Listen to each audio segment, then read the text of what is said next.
Hay 193 especies vivientes de simios y monos. 192 de ellas están cubiertas de pelo. La excepción la constituye un mono desnudo, que se ha puesto a sí mismo el nombre de Homo sapiens.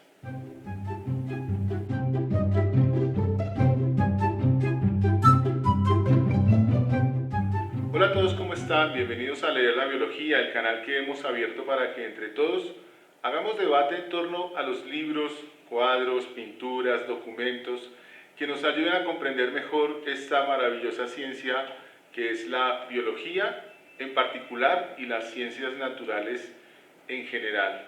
Hoy los invito a que repasemos este libro. Se llama El mono desnudo, de Desmond Morris, y es un libro que pues es muy famoso, bestseller, ha sido traducido a muchos idiomas, fue publicado a finales de la década de los 60 del siglo XX, y yo tengo la versión publicada en español por Plaza y Janés de 1968, El mono desnudo. Bien, ¿qué es el mono desnudo? Es una apuesta grande que hizo Desmond Morris por ubicar a la especie humana en su condición pura y animal. Él hace la advertencia, dice: no me interesa el humano como construcción social, ni nada que tenga que ver con él. En ese aspecto, por ejemplo, la cosmovisión, la religión, la política, el arte, todas esas cosas las deja de un lado y se queda única y exclusivamente con el Homo sapiens, o sea, con el Homo animal. Y empieza a describirlo como si se tratara de cualquier animal de zoológico.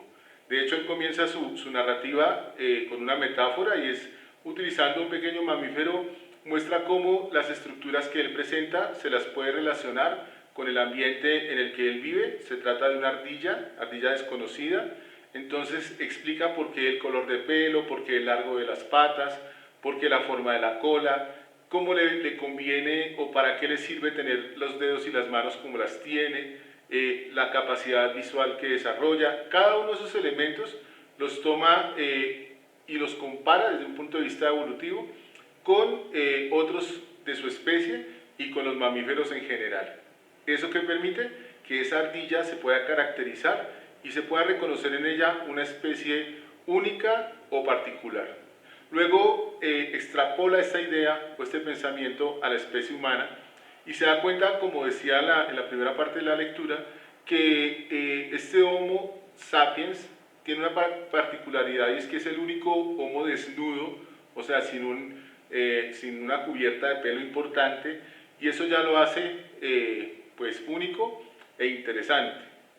Empieza a analizar el tamaño de su cuerpo, las estructuras corporales, por ejemplo, el caminar erguido, la capacidad visual, la capacidad auditiva, esto de la producción de fonemas y cómo estos le han ayudado en la comunicación y en la organización social, y ubica ese mono en diferentes escenarios: el primitivo o primario, que es en el bosque, donde pues la posibilidad de conseguir alimento era alta, y luego lo lleva a la sabana, donde obviamente tiene que desarrollar capacidades para poder afrontar con éxito la presión del ambiente en las nuevas condiciones.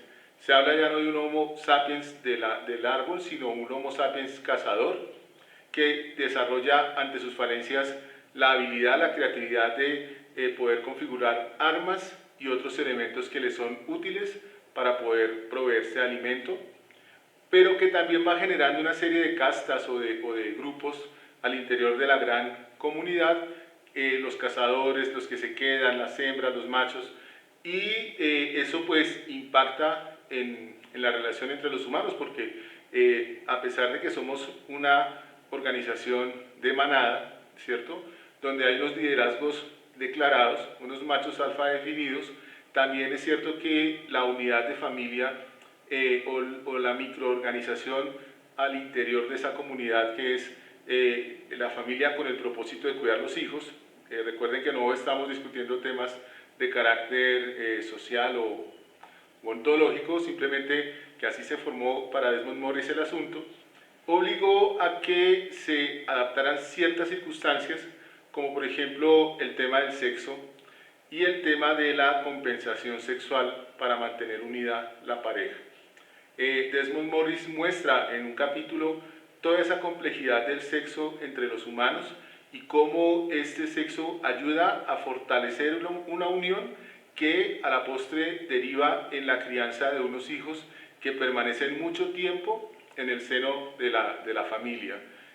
Característica principal de la especie humana es su neotenia, su conservación de los rasgos infantiles y la demora que tiene el infante en salir de la casa, lo que le garantiza un mayor periodo y proceso de aprendizaje que le redunda en esas habilidades que lo ha llevado pues, a ser un ser inteligente en la máxima expresión de la palabra, ¿no?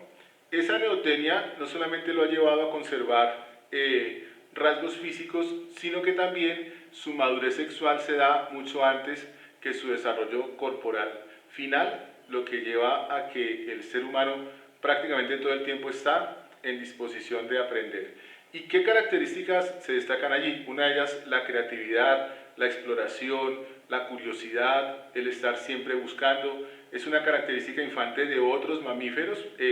Desmond siempre lo compara con los primates, que se va quedando como tardía y ya se va perdiendo con el tiempo. En el caso de los humanos se mantiene hasta un alto tiempo de edad del individuo, ¿no? Esa es una característica, la neotenia.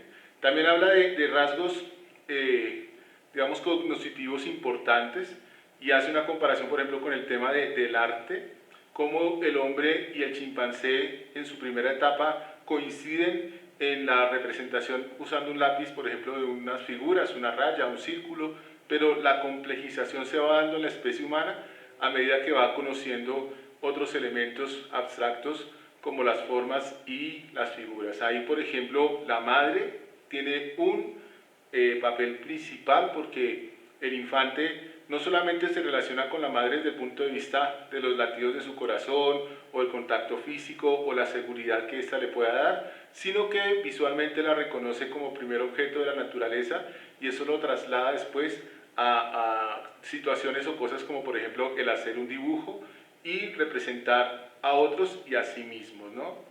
Ese tema del aprendizaje pues también es bien interesante. El lenguaje, tenemos obviamente unas características biológicas o antropológicas, anatómicas, que nos permite el habla, pero no es suficiente. Él dice, hay loros que tienen también la posibilidad de producir ciertos fonemas, sino esa relación del pensamiento con el lenguaje y el lenguaje con la comunicación, pues también es una característica propia de los seres humanos. Este libro pues tiene también sus críticas. Personalmente considero que el lamarckismo sigue presente en las explicaciones de los fenómenos biológicos desde la evolución y hay un concepto llamado teleonomía acuñado se me pasó, Jacques Monod, un filósofo francés que dice que las cosas no están hechas para algo, sino que simplemente están ahí. Y creo que de esto sí adolece el libro. Por ejemplo, dice que la especie tiene los labios muy rojos y muy diferenciados del resto de la cara, y esto es una característica propia de la especie humana, que los otros primates, como por ejemplo los orangutanes o los chimpancés, para ellos el tener los labios expuestos es un gesto, una mueca, y que nos verían todo el tiempo a nosotros con los labios expuestos. Ellos los mantienen cerrados o apretados. Entonces dice que es ¿para qué? Para poder estimular visualmente al compañero sexual, pues que reconocen esos labios una oportunidad de reproducción. Entonces siempre hay como esa explicación teleonómica de las cosas o de los aspectos que tenemos los humanos. El por qué caminamos erguidos, el por qué el parto se complica, pues porque el caminar erguido ha obligado a la utilización de armas, herramientas y una reconstitución del cuerpo, pero eso afecta el canal de parto, lo que ha generado una alteración en el proceso del parto que es antinatural según Desmond Morris en el humano. Entonces ahí todo el tiempo está explicando desde funcionalidades pues esos elementos. Espero haberme hecho entender en este pedacito. Eso quiere decir que noto una gran influencia lamarckista y también teleonomista, pero Por otro lado, valoro mucho, o se valora mucho más bien, el hecho de observar al ser humano como animal, como Homo sapiens, y ubicarlo en el plano de todas las especies, como lo intentara Charles Darwin con su libro El origen del hombre, y que generó pues tanta controversia. Con el caso de Desmond Morris, pues hay varios elementos, uno de ellos que a pesar de que nos muestra al humano en un espejo, con una mirada eminentemente animal, pues también explica aspectos sociales que se derivan desde estas perspectivas biológicas o naturales. Es un libro que vale la pena leer, obviamente ya es un libro de varios años, pero que tiene una virtud y como les digo, pues nos pone en el plano de todas las especies o nos equipara con todas. Además de la narrativa, ¿no? Es una narrativa bastante agradable, bastante inquietante, es un texto que uno lee con gusto y con avidez. ¿Por qué? Porque de alguna manera nos hace vernos a nosotros mismos desde afuera, pero también descubrirnos como los animales que somos y que nos regimos por las leyes de la naturaleza y de la biología y de la evolución. Bien, el mono desnudo. Gracias por estar ahí y nos vemos en otro capítulo de Leer la Biología. Un abrazo para todos. Y no olviden suscribirse.